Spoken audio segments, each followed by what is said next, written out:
tekan mi tekan hamrayitin.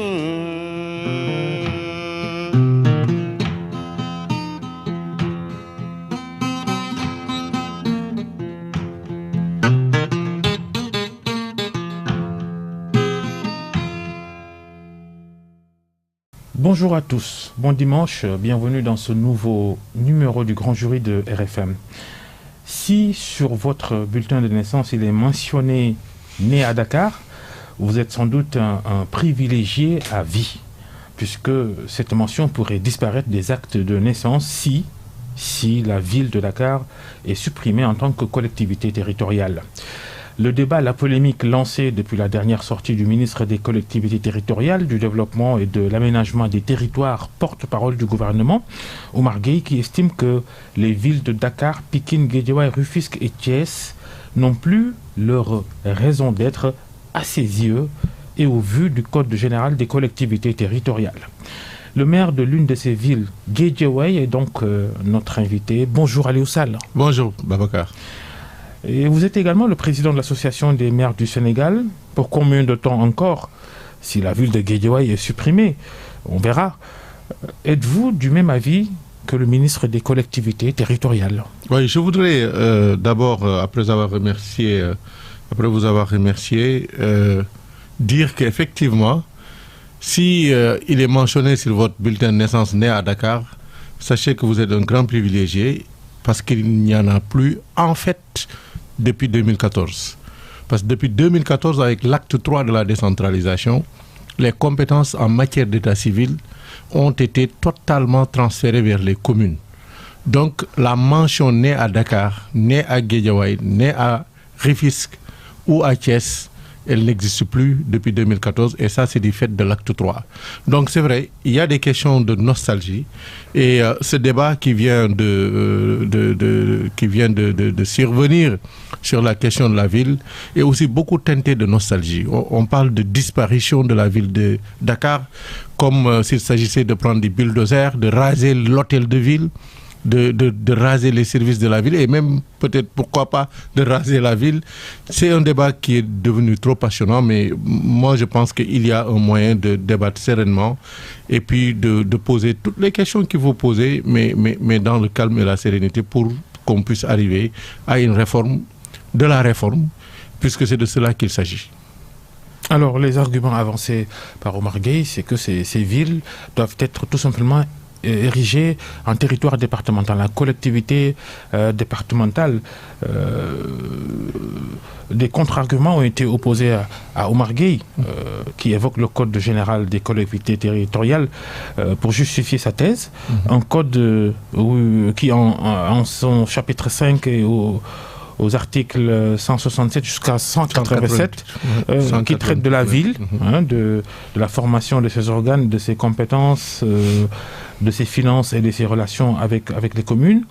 Et puis des décrets pris en 2014 justement qui ont institué ces villes.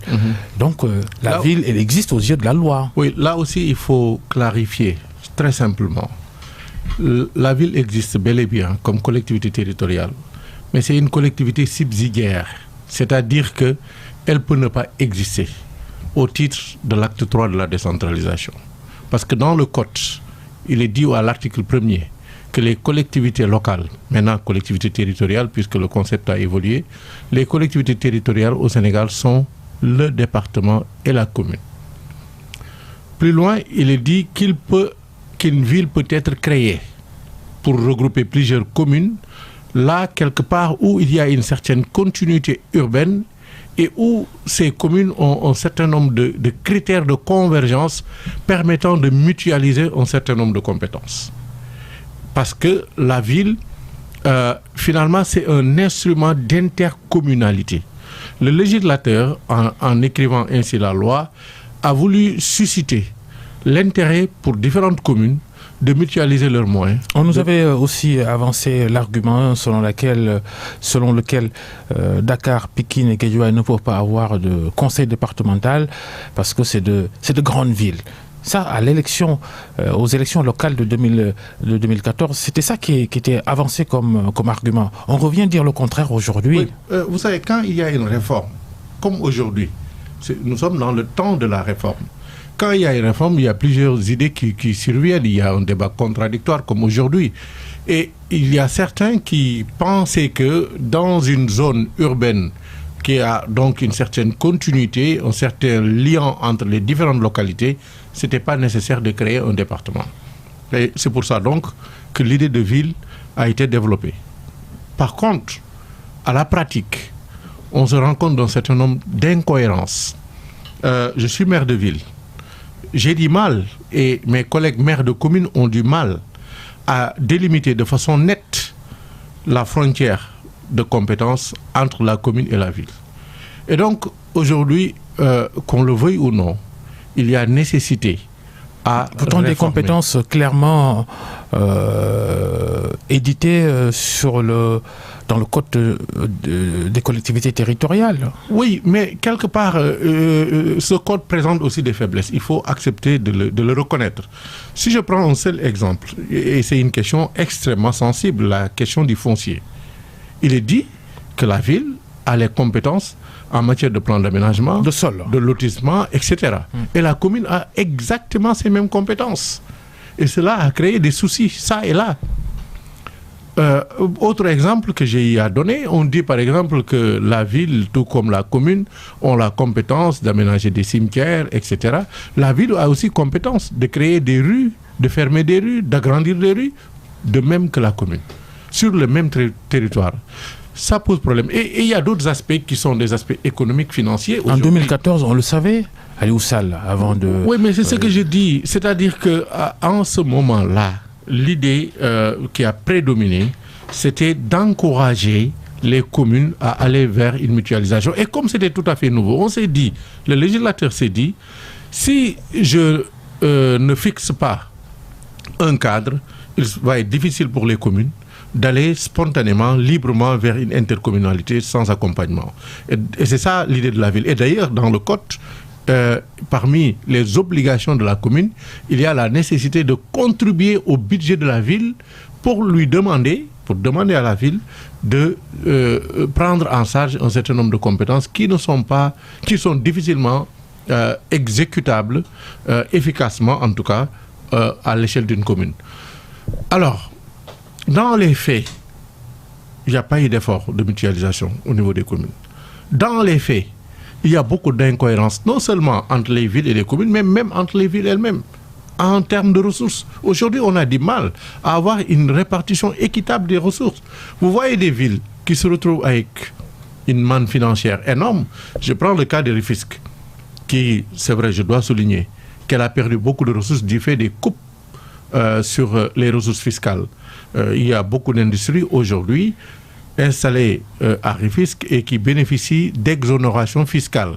Nous l'avons d'ailleurs dénoncé. Ça, le président a dit qu'il faut corriger. Oui, il faut corriger. Mais si ces exos fiscales n'avaient pas eu lieu, Rufisque se serait retrouvé avec une manne financière dont elle ne sait même pas quoi faire. Parce que ses compétences sont tellement réduites. Au contraire de Guédiawaye, vous avez environ 2 milliards de budget à la ville. Un peu moins d'ailleurs. Cette année, nous nous projetons à 1,8 milliard avec à peu près 500 millions en termes de fonctionnement et 1,3 milliard, 500 millions en investissement et 1,3 milliard en fonctionnement. La ville de Guédiawaye a une particularité. C'est une ville dortoir qui a énormément de difficultés de recettes, qui a énormément de difficultés pour prendre en charge les questions qui doivent être celles d'une ville, celles d'un département, les investissements structurants. Et moi, je veux qu'on pose ce débat. À quoi sert une ville? À quoi sert un département? À quoi sert une commune? Aujourd'hui, malheureusement, la ville est la statut de commune, c'est le code qui le dit. La ville et les villes, et la ville peut être département dans les cas de Dakar, Pikine, Guédiawaye, où les limites de la ville coïncident avec le département. C'est quand même trop incohérent. Il faut qu'on arrive à quelque chose. On peut appliquer ces mêmes limites aux départements déjà existants. Les conseils départementaux, difficile de mettre la main sur un investissement et une réalisation qu'ils ont fait. Oui, mais ça, c'est une autre question. Ça, c'est une question. Ça, c'est lié à la faiblesse des ressources des départements.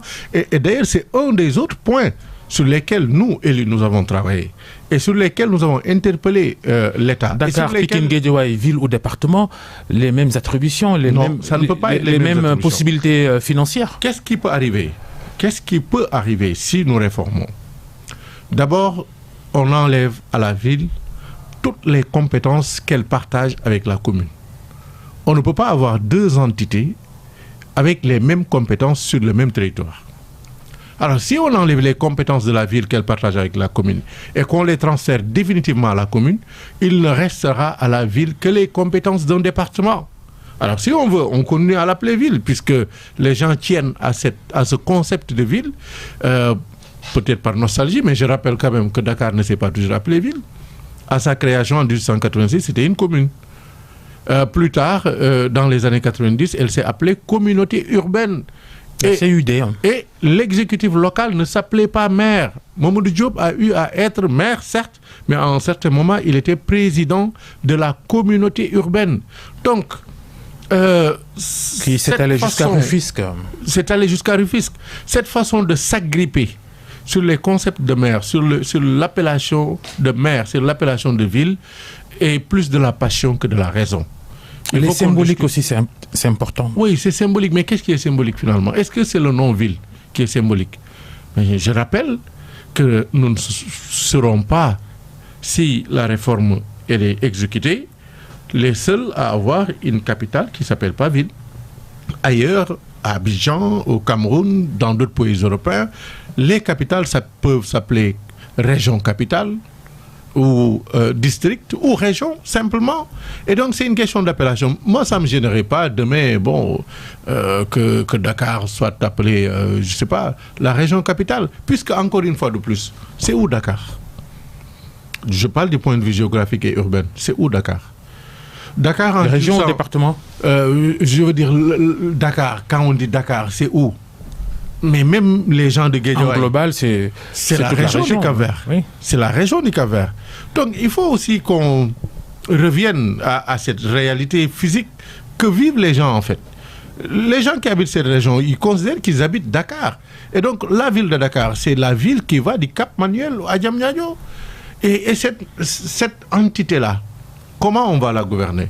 Moi, je pense que ça ne peut pas être gouverné à l'échelle d'une ville.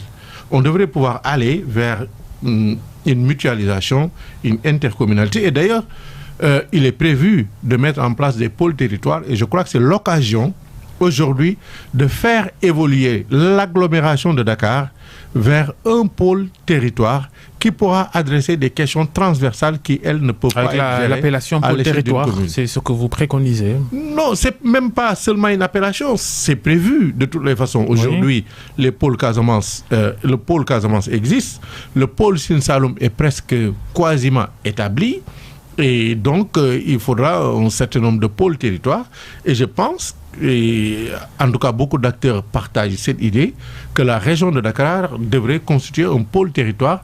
Maintenant, à l'échelon plus bas, on aurait des départements et après on aurait les communes. Vous avez une position plutôt tranchée sur le sujet pour le président de l'association des maires que vous êtes. Votre association n'a pas encore délibéré sur la question. Sans embâche, vous cautionnez cette réforme-là. Pour vous, c'est nécessaire. Elle doit être appliquée. Vous savez, nous ne sommes pas une association qui délibère sur des questions aussi précises. Nous sommes une association qui nourrit le débat. Et nous nourrissons le débat non pas de façon exclusive comme un syndicat, mais nous nourrissons le débat avec les autres familles d'acteurs. Nous discutons avec l'État, nous discutons avec les acteurs du développement, nous discutons avec les populations. Et donc aujourd'hui, qui est plus à même de parler de ça? Tout un chacun est tout à fait libre. Moi, je suis là, certes, en tant que président de l'association des maires, mais je suis là aussi en tant que maire de ville.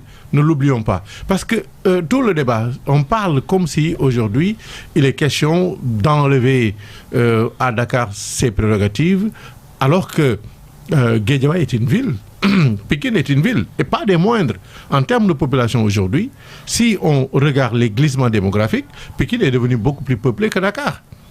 Rufisque est une ville, Thiès l'est aussi. Donc, il ne faut pas qu'on focalise le débat aux limites du département de Dakar. Parce qu'en réalité, d'ailleurs, de quoi parle-t-on? On parle du département de Dakar. Parce qu'on parle des communes qui composent le département administratif de Dakar. Mais on ne parle pas de Dakar, parce que Dakar, c'est jusqu'à Diamniadio.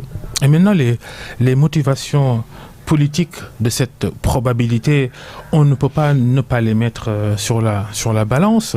Aliou Sall, Khalifa Sall, ancien superpuissant maire de Dakar, politiquement, adversaire sérieux du président Macky Sall, emprisonné, empêché de candidature à la dernière présidentielle, libéré, et qui pourrait rebondir aux prochaines élections territoriales en tentant de reconquérir la ville, ou alors peut-être, oui, la ville. Alors, on supprime. Ce n'est pas un peu ça aussi? Moi, je pensais que Khalifa Sall serait candidat à la présidentielle, pas à la mairie de Dakar, aujourd'hui. Si on y croit la dimension que ses partisans et ses amis et autres lui donnent, je crois qu'il aspire plutôt à être président de la République du Sénégal, mais pas maire de Dakar. Je n'ai pas appris qu'il soit candidat à la mairie de Dakar, premièrement. Deuxièmement, on doit quand même fonder nos projections sur la réalité. Un maire de Dakar n'est jamais devenu président de la République, donc je ne vois pas pourquoi subitement le maire de Dakar devrait être une menace pour celui qui est président de la République. Mamadou Diop n'a pas constitué cette menace, Pape Diop, tout-puissant maire de Dakar, n'a pas constitué cette menace. Les maires de Dakar peuvent faire perdre Dakar en président de la République, oui, c'est arrivé souvent. Dakar, c'est la capitale. Dakar, très souvent, a toujours été dans l'opposition. Ça n'a jamais empêché le président de la République du Sénégal, qu'il soit Abdou Diouf, Abdoulaye Wade, Macky Sall, de gouverner et de gouverner sereinement. Ça ne pose pas le problème. D'autant plus que, d'ailleurs, les dernières élections présidentielles et avant, mais notre coalition a gagné Dakar. Pourquoi on veut tout de suite, aujourd'hui, considérer que Dakar est perdu par notre coalition, puisque c'est nous qui avons vaincu lors des dernières élections? Non, c'est un faux argument. Il n'y a pas d'enjeu politique. D'autant plus que si on remplace la notion de ville par la notion de département, il y aura toujours un exécutif local. Celui qui va gagner, s'il est de l'opposition, il va être quand même président de Dakar.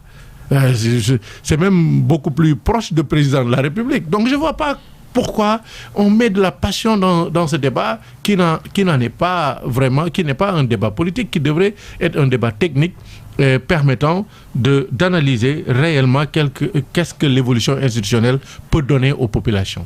Si tant est que les villes n'ont pas leur raison d'être, est-ce que cela veut dire alors, Aliou Sall, que vous, par exemple, vous avez été depuis 6 ans maire de Guédiawaye inutilement? Ah non, pas du tout. Ce n'est pas ce qui est dit. J'ai été maire de Guédiawaye difficilement. Oui, parce qu'il y a des conflits de compétences, il y a des problèmes de ressources, je le vis tous les jours. Mais en termes de bilan, je vous renvoie aux populations de Guédiawaye. Mais justement, la prochaine question, c'était quel est votre bilan à la tête de la mairie de Guédiawaye? Tu sais, je ne peux pas tisser mes propres lauriers, mais je suis très à l'aise sur cette question. Et je sais que le jour où il sera nécessaire de faire son bilan, j'ai beaucoup de choses à dire. Cette émission, c'est 50 minutes, non? Je crois qu'il me faudra une demi-journée ou toute une journée pour aborder tous les aspects de mon bilan, qui aujourd'hui, les populations le disent, pas Aliou Sall, est totalement satisfaisant. Alors vous êtes fier de ce bilan? Oui. Alors, et j'ai pu le réussir. Pourquoi alors supprimer la ville de Guédiawaye? Alors, il faut qu'on se comprenne bien. Guédiawaye n'a pas de ressources. Nous avons développé beaucoup de projets à travers des partenariats.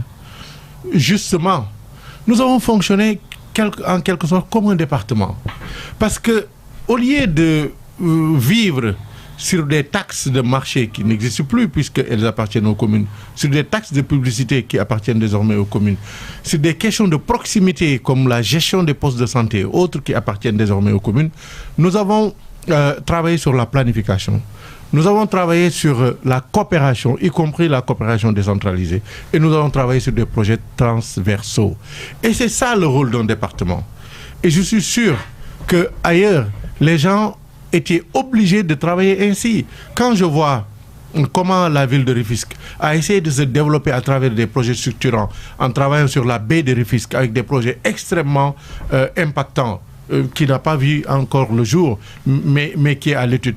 Tout ça, ça veut dire que quelque part, il n'y a pas d'espace communal pour la ville.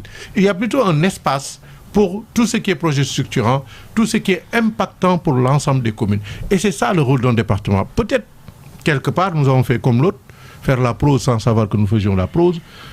Ville de Guédiawaye, nous avons fait des départements sans être au vrai sens du terme département, même si le code précise par ailleurs que nous sommes département. Et c'est ça le paradoxe.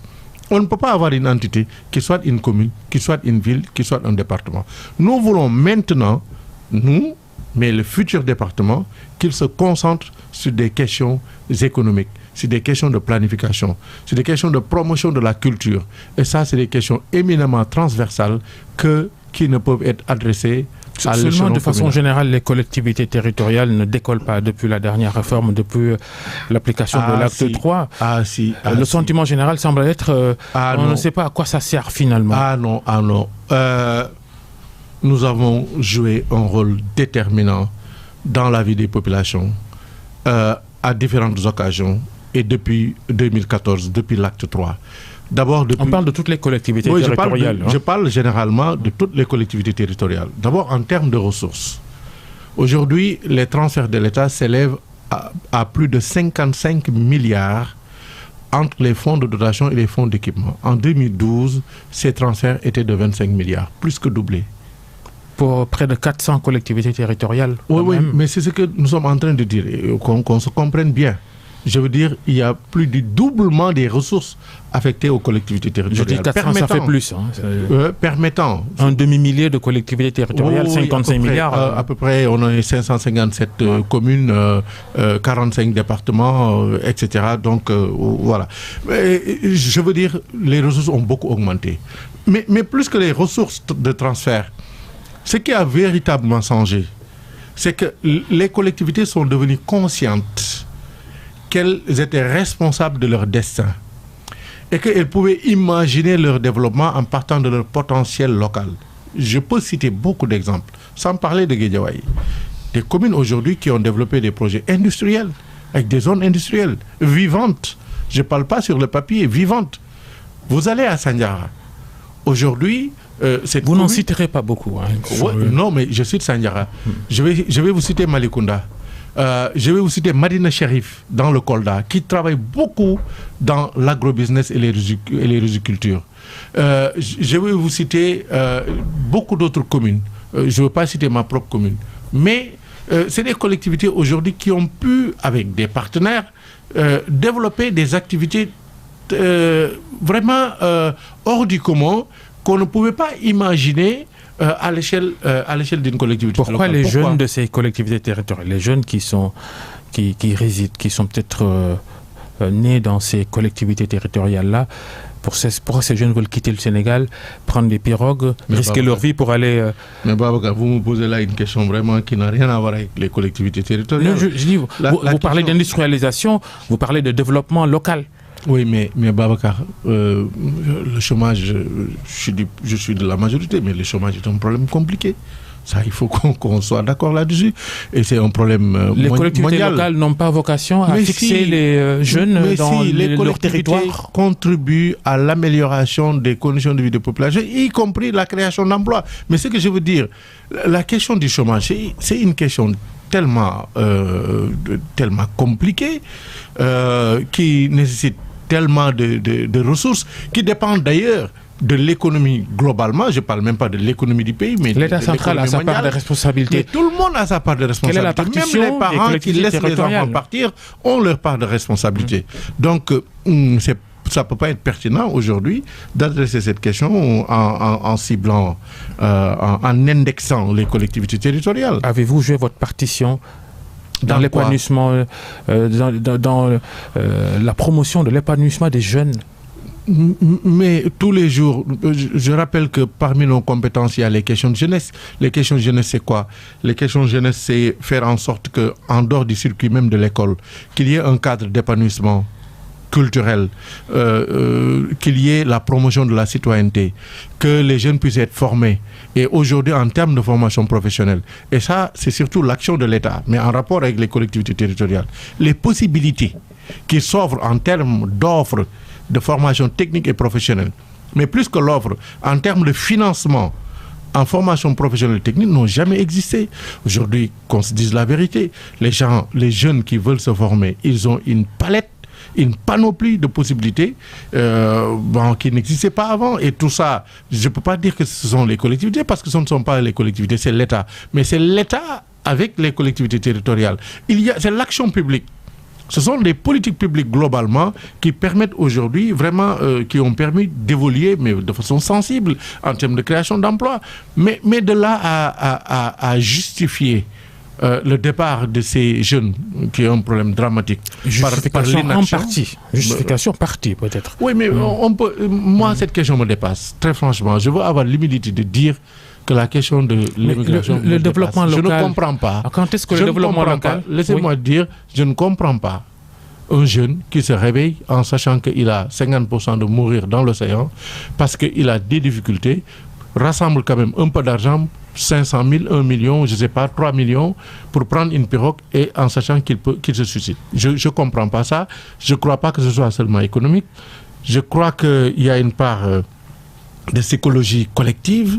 Il faut qu'on adresse sérieusement cette question, mais j'ai envie même de dire il faut qu'on prie, parce que moi ça me fait peur de voir des gens partir, des enseignants partir, des étudiants partir, des gens qui travaillaient, qui avaient leur salaire partir, des tailleurs qui travaillaient, qui vivaient correctement partir. Mais moi ça je ne le comprends pas, et je ne peux pas analyser ça sous l'angle exclusif de l'économie ou de la création d'emplois, parce que ce n'est pas pertinent de l'analyser de ce point de vue-là. C'est un problème qui nous dépasse aujourd'hui, et donc il faut qu'on s'arrête et qu'on réfléchisse beaucoup. Le développement local, quand est-ce qu'il va arrêter d'être un vain concept? Moi je ne fais pas de radicalisme comme vous, ce n'est pas un vain concept. Par contre, il y a beaucoup de choses à faire dans la décentralisation. On a évoqué cette question de la ville, mais ce n'est qu'une question parmi tant d'autres que nous, élus, avons soulevé et avons posé sur la table. Par exemple, la question des compétences qui nous sont transférées et qui, en fait, en réalité, ne sont pas accompagnés souvent de ressources. Mais ça pose problème. Quel est l'impact aujourd'hui de la collectivité territoriale sur l'éducation dans sa collectivité, en dehors des fonds de dotation qui permettent plus ou moins d'aider un tout petit peu? Mais, par exemple, quand je prends l'exemple des départements, ça, il faut changer ça. On dit le département, il a la faculté de construire des lycées d'enseignement professionnel, mais il ne peut pas construire des lycées d'enseignement général. C'est une aberration. Et même les budgets de ces constructions qui sont gardés par les ministères, l'éducation, la santé, la jeunesse, le sport, etc., l'environnement, qui sont déployés dans les collectivités territoriales, ça n'a pas de sens. J'ai l'habitude de dire, ce n'est pas pertinent que ce soit une entité étatique qui aille balayer des rues à Kaolack, alors qu'il y a la collectivité, la commune de Kaolack. Quand même, la gestion des déchets, ça devrait être une question des collectivités territoriales, même si je comprends qu'à un certain moment, il y a eu des difficultés et que l'État a un peu resserré. Mais aujourd'hui, il faut qu'on repose ce débat sur la table. Il faut réellement qu'on accepte que la décentralisation est irréversible. Et ça veut dire quoi? L'UCG n'a pas sa raison d'être? Non, ce n'est pas ce que je dis, au contraire. Ce que je dis, c'est que l'UCG qui a montré ses performances devrait pouvoir travailler avec les collectivités territoriales. C'est-à-dire que les collectivités devraient participer à la gouvernance de l'UCG. Mais l'UCG aujourd'hui est une entité strictement étatique. Ça pose problème. Parce qu'il faut bien connaître les priorités des collectivités territoriales. Savoir où mettre l'accent, où ne pas mettre l'accent, etc. Même dans les stratégies, dans les opérations de tous les jours. Nous voyons l'intervention de l'ICG, que nous saluons puisqu'il y a amélioration du service. Mais parfois, nous avons des demandes particulières. Mais je crois que si dans les instances de l'ICG, les collectivités étaient présentes, ou même si on avait demandé aux collectivités territoriales de contribuer financièrement en faisant une société où les collectivités sont actionnaires au même titre que l'État, etc., on pourrait concevoir vraiment une action, une synergie entre l'État et les collectivités dans cette compétence qui doit être, en tout cas partout au monde, la gestion des déchets est une compétence des collectivités. Alors, les insuffisances sont nombreuses, financières, techniques. Les incohérences territoriales également plombent un peu le développement local. Quand une commune encercle une autre ou piétine sur l'autre, ces incohérences territoriales... Mais c'est des problèmes. Et c'est justement ce qui m'étonne, c'est qu'on se focalise sur cette question de la ville, alors qu'il y a des questions importantes comme l'incohérence territoriale. Voyez-vous, c'est notre héritage, c'est l'héritage de l'évolution de la décentralisation. La création des communautés rurales est survenue à un moment où on avait des communes avec une certaine dimension. Ces communautés rurales, donc naturellement, avaient des superficies... Pas de cadastre rural. Avaient des superficies vastes. Et c'était admis. L'affaire Ndengler nous a montré qu'on ne sait même pas... Où s'arrête, où commence... Alors, cette question est en train d'être réglée parce qu'aujourd'hui, quand même, avec la NAT et les évolutions technologiques, on parvient à savoir exactement où s'arrête une commune et où commence l'autre. Mais le problème qui se pose, vous l'avez évoqué dans votre question, c'est de voir une commune englober totalement une autre. C'est-à-dire que quand l'enfant à l'école va apprendre les limites de sa commune, par exemple, s'il est un Fatikois, il va dire Fatick est une commune qui est délimitée au nord par la commune de Mbelakadiao, au sud par la commune de Mbelakadiao et à l'est par la commune de Mbelakadiao. Vous comprenez? Quand même, ça pose problème. Et les gens de Mbelakadiao, ils ne sont pas contents parce que même pour déverser des déchets, les gens de Fatick sont obligés de le faire dans la commune de Mbelakadiao. Donc, il y a des problèmes comme ça qui sont des problèmes très sérieux qu'il faut régler maintenant que nous avons l'opportunité d'évaluer l'acte 3 et d'avancer vers quelque chose pour que les prochains exécutifs locaux, maires, présidents de département, puissent évoluer dans un cadre cohérent et approprié. C'est sur ça que peut-être la réforme doit insister. La réforme de l'acte 3 de la décentralisation. Mais c'est sur ça qu'elle insiste. Mais c'est sur ça qu'elle insiste. C'est pas sur des questions de faire en sorte que la ville soit département. C'est vrai, c'est des questions qui sont posées et qui sont réelles. Mais c'est pas le centre du débat. C'est malheureusement médiatiquement c'est ça qui titille les gens. C'est ça qui est intéressant. Vous, c'est ça à la ville de Dakar, il y a 50 milliards en jeu de budget aussi. Qu'est-ce qu'on pourrait en faire si on enlève la ville pour ériger un département? C'est très simple.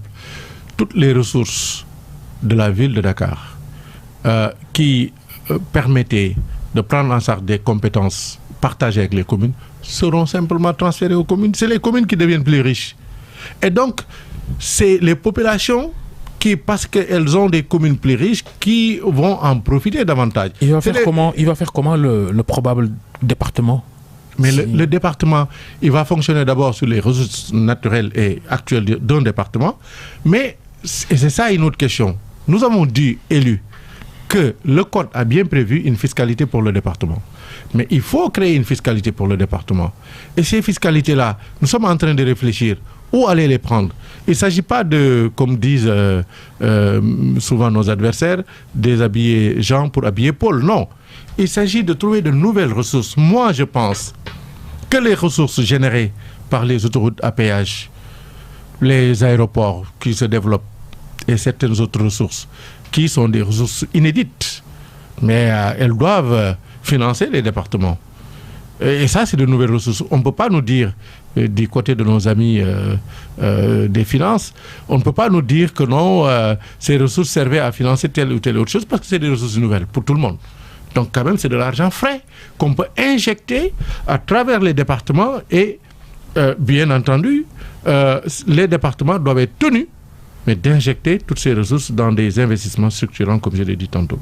Qu'allez-vous devenir, Aliou Sall, si la ville de Guédiawaye est supprimée? Ah, mais je vais être président pour diriger le département de Guédiawaye. Vous êtes candidat au conseil départemental probable de Guédiawaye? Je suis candidat à ma réélection en tant que maire ou en tant que président de département. Vous non négociable alors avec mais candidat, je suis candidat. Bon, mais alors... dans votre camp, vous dites toujours que c'est le président qui décide. Oui, mais attention, il y a deux choses. Quand on est maire, c'est quand même tout à fait naturel qu'on veuille renouveler son mandat. Maintenant, je l'ai vécu et d'autres l'ont vécu.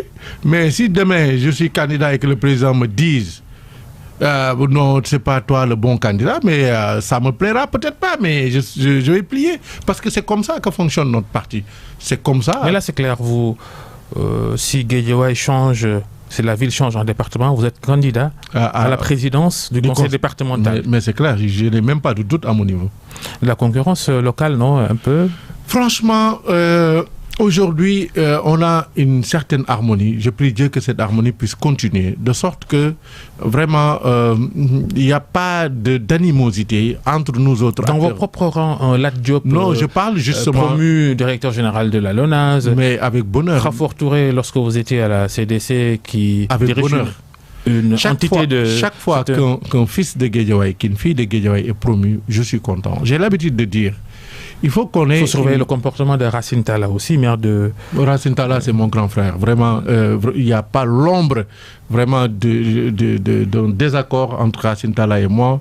Racine Talla, je le connais depuis 1993. Nous avons été ensemble dans la cellule de communication avec El Hadj Kassé, avec Adepouy, avec Marie-Angélique Savané, de la campagne électorale de Landing Savané à l'époque. Donc, vraiment, c'est des liens ancestraux, j'allais dire, en tout cas des liens très anciens. Il y a ensuite la réalité Malick Gakou, ce qu'on appelle là-bas, semble-t-il, le phénomène Ahmed Aïdara, tout ça, ça vous... Bon, vraiment, je n'aime pas parler des gens à titre individuel. Malick Gakou, c'est notre grand frère. C'est-à-dire que même quand il était dans l'opposition, on avait d'excellents rapports. Il est toujours dans l'opposition, non? Je pense qu'aujourd'hui... Prochaine question sur ça, d'ailleurs. Mais vous pouvez la poser maintenant. Pourquoi prochaine question? Moi, je parce qu'on n'a pas fini. On n'a pas fini.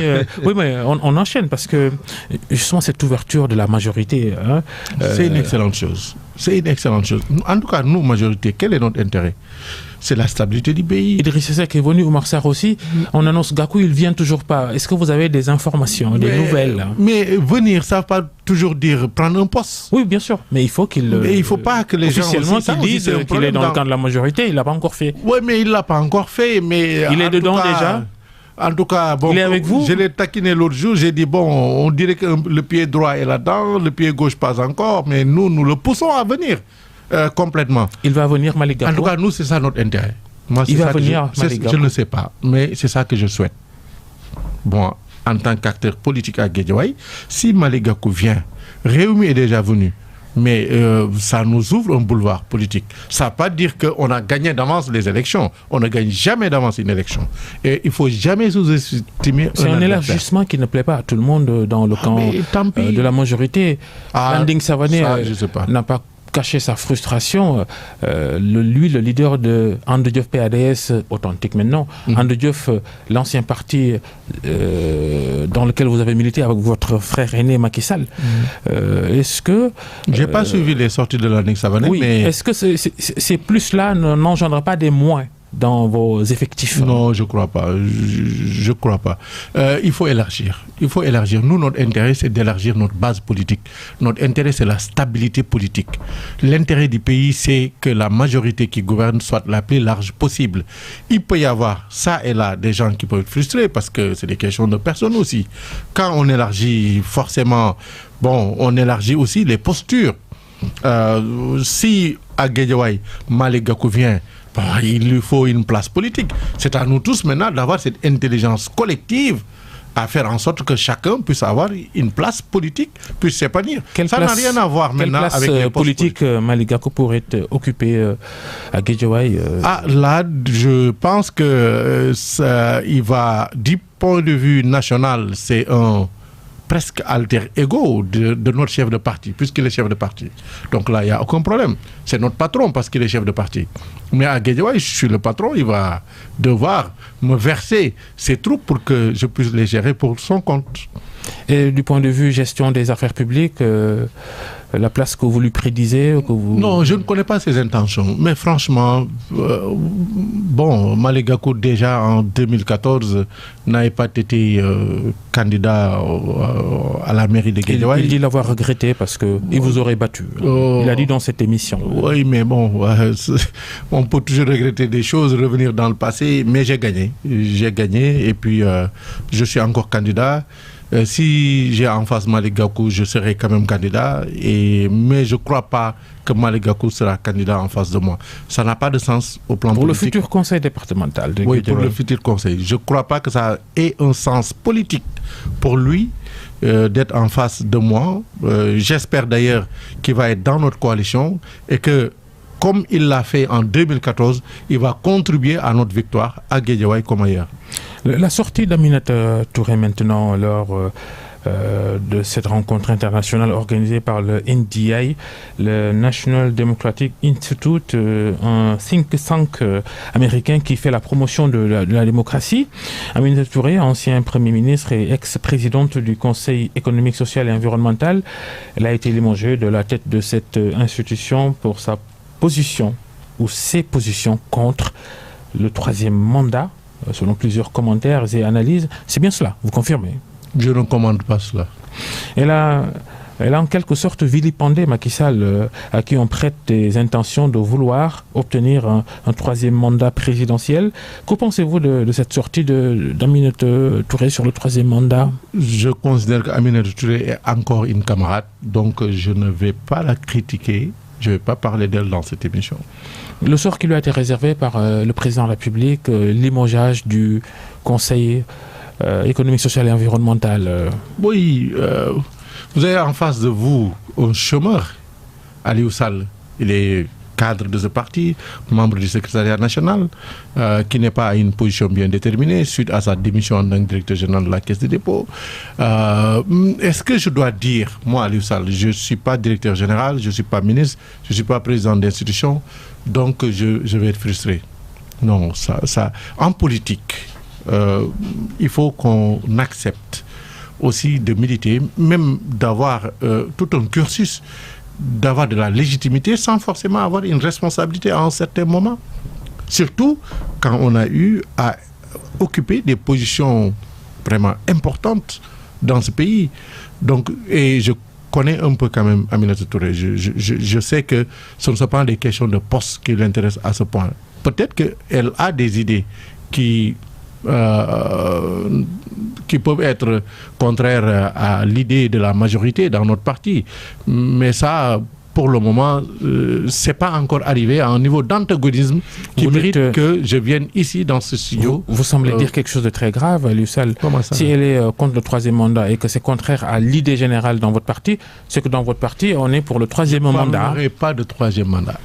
On vous prête des propos lors d'une inauguration d'une école dans le Guédiawaye. C'était du n'importe quoi. Vous pouvez on a dit que vous avez dit priez pour nous pour le troisième mandat. Vous pouvez me varer, parce que le VAR, ça existe. J'ai dit sous forme de boutade au marabout que j'espère que vous allez prier pour moi pour un deuxième mandat. J'espère d'ailleurs que vous allez prier pour moi pour un troisième mandat, pourquoi pas plus. Et les gens ont dit non, pas 2 mandats, pas 3 mandats, vous resterez un maire éternel. J'ai dit mais attention, il ne faut pas trop parler de troisième mandat, les journalistes sont là. Les gens sont allés raconter n'importe quoi. Mais moi je suis un militant politique responsable. Je ne sais pas d'hier que j'ai commencé la politique. Je ne vais pas prendre le risque de semer le doute dans l'esprit des gens en évoquant des questions que nous avons décidé au niveau de notre parti de ne pas évoquer. Votre sort personnel, justement, des jeunes qui vous sont favorables dans Guédiawaye estiment que vous devez être réhabilité après votre démission dans les conditions qu'on connaît, en plein débat sur les contrats pétroliers. Vous avez démissionné de la Caisse des dépôts et consignations. Je les comprends, mais je leur demande d'accepter le fait que ce n'est pas parce qu'on est cadre dans un parti. Ce n'est pas parce qu'on est maire qu'on doit forcément avoir un poste dans un gouvernement ou à la tête d'une institution ou d'une entreprise publique. Vraiment, ce n'est pas mon dada. Ça vous affaiblit un peu quand même le pouvoir de ne pas être à des postes de responsabilité publique et d'avoir des ambitions locales à Guédiawaye. Je vous jure qu'aujourd'hui, je me sens plus fort que jamais dans Guédiawaye. C'est comme ça.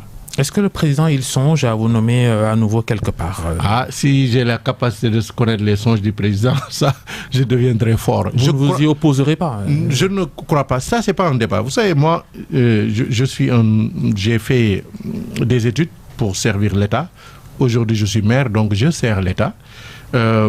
j'ai envie, comme tout un citoyen, de servir davantage l'État, mais ce n'est pas mon dada. Vraiment, ça ne m'empêche pas de dormir que d'être à des positions, puisque moi, passionnément, tous les jours, je sers le pays, je sers ma localité. Alors, maintenant, ça peut être un manque quelque part.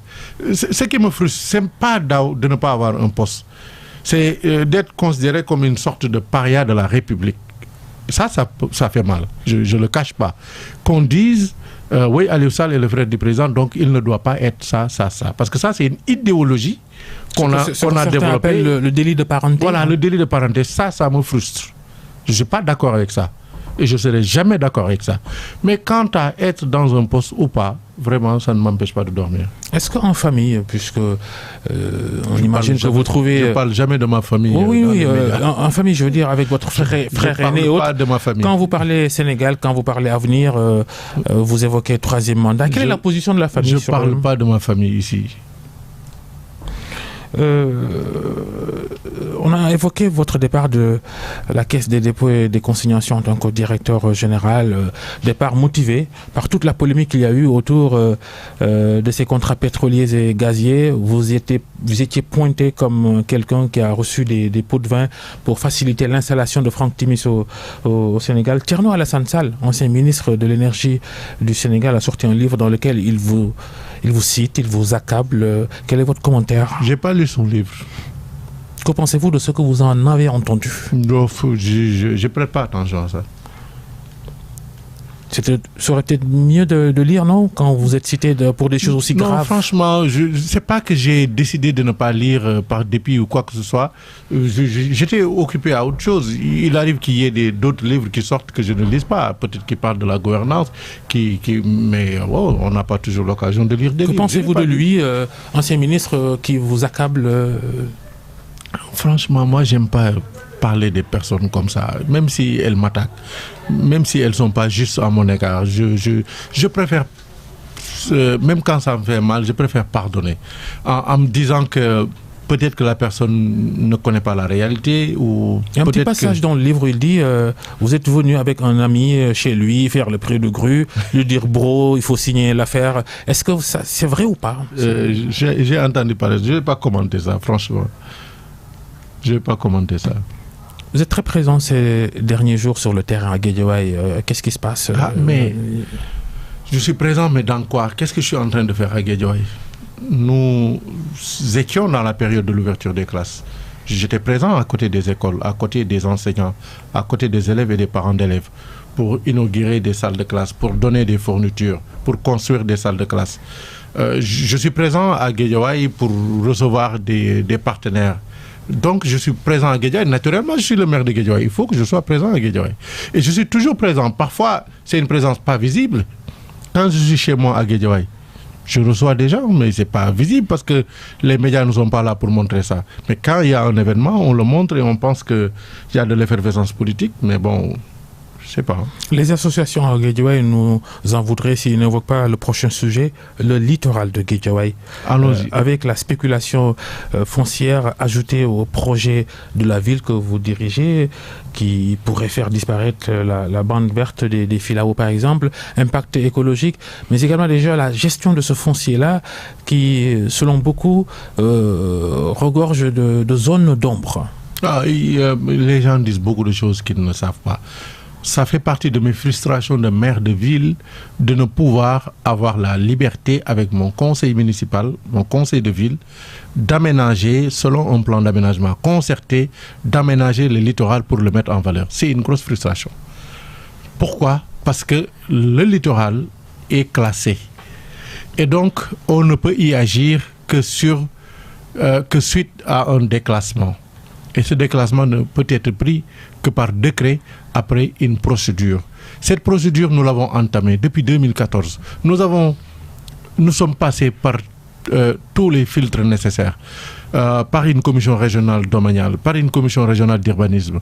Nos plans ont été adoptés un peu partout. Aujourd'hui, ces plans sont sur la table du gouvernement. Nous souhaitons que le littoral fasse l'objet d'un plan d'aménagement qui soit intelligent. Ça veut dire quoi? Ça veut dire que qui règle la première préoccupation du respect de l'environnement. et du développement durable. Deuxièmement, qui permet quand même d'absorber cette demande incompressible en matière d'urbanisation. Je vais vous dire, Guédiawaye est urbanisé à hauteur de 94%. Ça veut dire que 94% de Guédiawaye est occupé par des habitations et d'autres immeubles. Il ne nous reste que 6%. Sur les 6%, une bonne partie est non édificante, c'est-à-dire qu'on ne peut rien construire dessus.